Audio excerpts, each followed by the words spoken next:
नमस्कारः मित्राणि। अद्य अहम् एकां कथां कथयामि। कथायाः नाम मूढः जम्बूकः इति।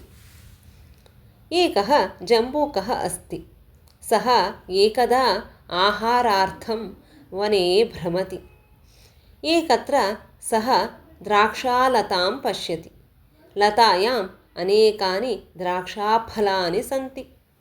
तानि पक्वानि। जम्बूकः चिन्तयति, अद्य मम द्राक्षफलानां भोजनम् इति।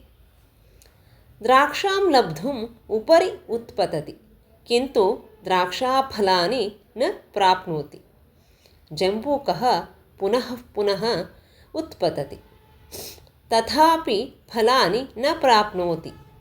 जम्बूकः कुपितः भवति।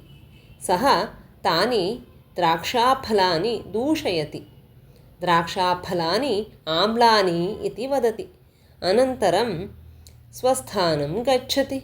पुनः नूतनविषयं स्वीकृत्य आगमिष्यामि। तावत्पर्यन्तं नमस्कारः। पुनर्मिलामः।